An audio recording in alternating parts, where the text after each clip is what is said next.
Franklin Delano Roosevelt was born on January 30th, 1882, in Hyde Park, New York, to James Roosevelt I and Sarah Ann Delano from wealthy New York families. James, a prominent Bourbon Democrat, was somewhat distant, while Sarah was the dominant influence. Franklin had a half-brother, James Rosie Roosevelt. Roosevelt was homeschooled, briefly attended school in Germany, then went to Grattan School, which emphasized public service. He attended Harvard, joining the Alpha Delta Phi fraternity and the Harvard Crimson, where he became editor-in-chief. Theodore Roosevelt, his fifth cousin, became his role model. After Harvard, Franklin briefly attended Columbia Law School, passed the New York bar, and worked at Carter Ledyard in Millburn. He was also an avid stamp collector, a hobby he pursued throughout his life. Even during his presidency, and after contracting polio, Franklin married his fifth cousin once removed, Eleanor Roosevelt, in 1905, despite his mother's initial resistance. They had 6 children, though one son died in infancy. Franklin was confident in upper-class society, while Eleanor was shy and focused on childcare before developing her own social and political work at Valkill. Franklin had several extramarital affairs, most notably with Eleanor's secretary Lucy Mercer, discovered in 1918, and later with his secretary Marguerite LaHand. Despite these, Franklin and Eleanor remained married, transforming their relationship into a political partnership rather than a romantic one. Roosevelt had little interest in law and planned to enter politics. A Democrat like his father, he ran for the New York State Senate in 1910, winning a surprising victory in a Republican district. In the Senate, he opposed Tammany Hall, supported progressive labor and farm policies, and gained popularity among Democrats. Backing Woodrow Wilson, Roosevelt was appointed Assistant Secretary of the Navy, overseeing civilian employees, labor disputes, and Navy expansion during World War I. He promoted merit-based systems, helped build the Navy Reserve, and inspected European naval operations in 1918. He also preserved naval aviation and gained valuable experience in wartime management and international diplomacy. Roosevelt lost the 1914 Senate primary to Tammany-backed James Girard. Learning federal patronage alone couldn't defeat local political machines. In 1920, he became the Democratic vice presidential nominee with James Cox, supporting the League of Nations. They lost badly to Harding and Coolidge, but the campaign built crucial political connections and marked Eleanor Roosevelt's rise as a political figure. In 1921, Roosevelt was struck by polio, leaving him paralyzed from the waist down. Determined to continue his career, he learned to walk short distances with braces and a cane, carefully avoiding public use of a wheelchair. He established a rehabilitation center at Warm Springs, Georgia, in 1926.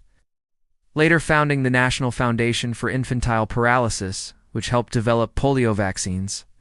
Roosevelt remained active in New York politics, supporting Al Smith's gubernatorial campaigns in 1922, 1924, and 1928, and gave nominating speeches at Democratic conventions. He served as chairman of the Tuconic State Park Commission 1925 to 1928. Often clashing with Robert Moses, Roosevelt drafted a peace plan proposing a society of nations, incorporating ideas that later influenced the United Nations, though it was never submitted publicly.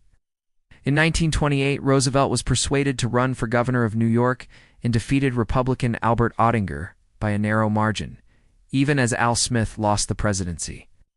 His campaign was led by Louis Howe, with support from Samuel Rosenman, Francis Perkins, and James Farley.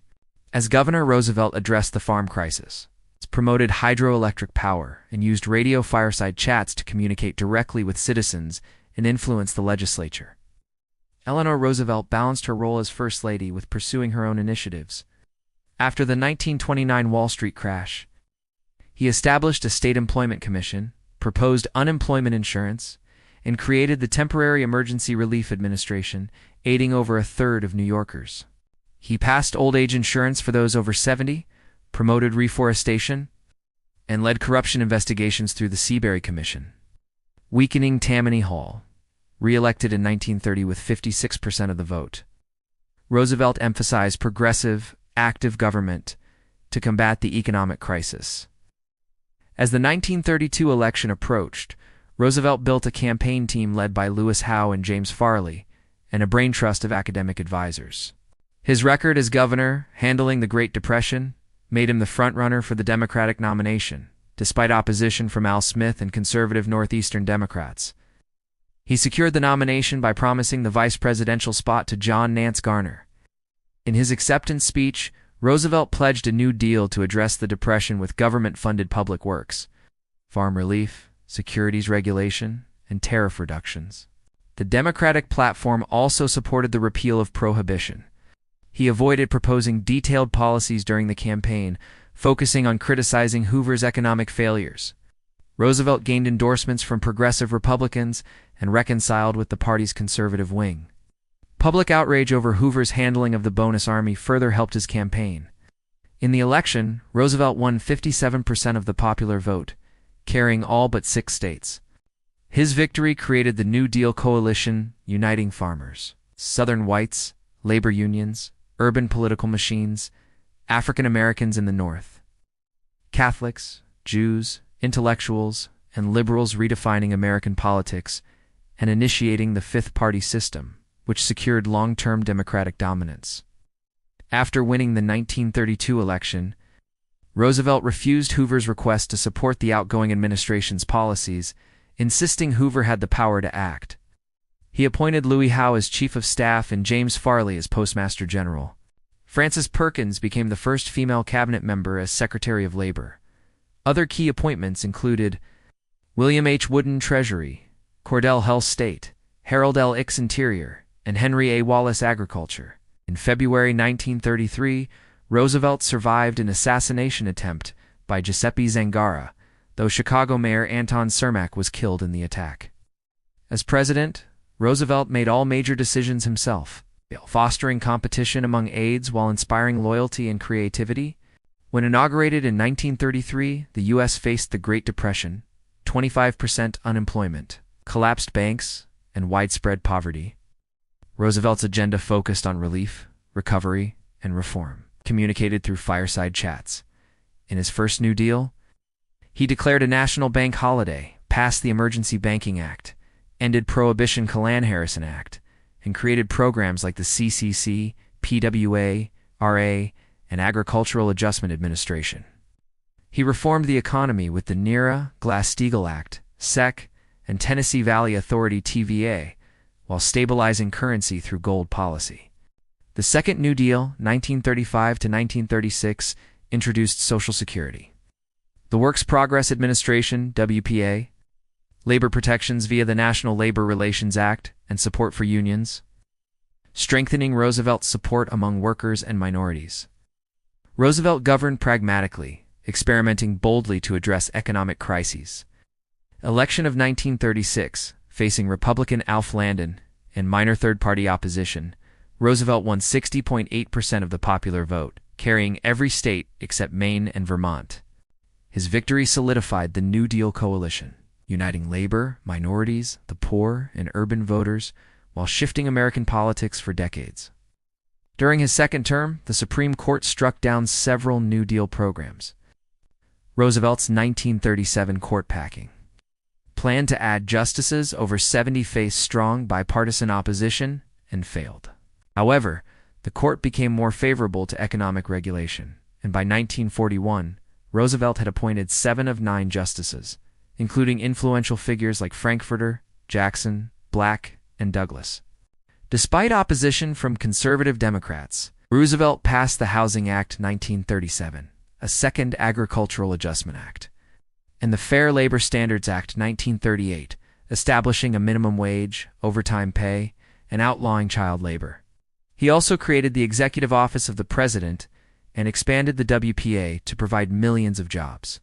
Roosevelt expanded national parks, forests, and state parks, continuing the work of the CCC and WPA. Between 1933 to 1940, the CCC enrolled 3.4 million men, planted 2 billion trees, and built extensive infrastructure. From 1933 to 1940, unemployment fell. Total employment grew by over 18 million, and the GNP rose 58%. Government spending increased, stabilizing the economy after the Great Depression. Roosevelt's good neighbor policy ended U.S. interventions in Latin America and normalized relations with the Soviet Union. He largely followed isolationist policies. Early in the 1930s, but gradually prepared for potential war as Germany and Japan expanded aggressively. The U.S. began aiding Britain with arms sales and expanded military readiness, including the Selective Training and Service Act first peacetime draft and the Destroyers Four Bases deal, breaking the two-term tradition. Roosevelt ran for a third term to guide the U.S. through World War II. He replaced Vice President Garner with Henry Wallace and defeated Republican Wendell Willkie with 55% of the popular vote and 38 of 48 states. World War II dominated Roosevelt's final terms. He maintained close control over military and diplomatic decisions, coordinating the U.S. war effort with generals, admirals, and Allied leaders. Key advisors included Harry Hopkins, Sumner Welles, Henry Morgenthau Jr., Henry Stimson, George Marshall, and William Leahy. Roosevelt, a lifelong smoker, had declining health by 1940, including hypertension, heart disease, and congestive heart failure. His doctors limited his schedule to rest, though his public image was maintained as healthy. Aware his health might prevent him from finishing his term, he considered resigning after World War II. In 1944, Roosevelt easily secured the Democratic nomination. Vice President Wallace was replaced by Harry S. Truman, acceptable to party factions and a capable potential successor. Republican Thomas E. Dewey criticized Roosevelt's age and vigor.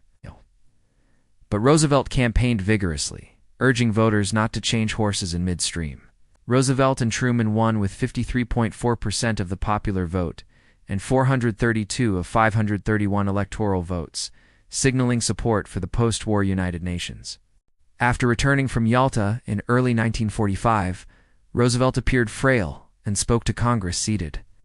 On April 12, 1945, in Warm Springs, Georgia, he suffered a massive intracerebral hemorrhage and died at 63. His body was transported to Washington, where a small funeral was held, then buried in the rose garden of his Hyde Park estate. Roosevelt's death shocked the world. Germany surrendered during the 30-day mourning period, and Truman honored Roosevelt while overseeing the end of World War II. His declining health and limited work capacity had been largely hidden from the public. Some historians argue it contributed to policy missteps and inadequate preparation of Truman as his successor. If you enjoyed this video, don't forget to like and subscribe. Share your thoughts on Roosevelt's legacy in the comments below. I'd love to hear your perspective. And be sure to check out our other videos on influential historical figures to keep exploring history with us. Thank you.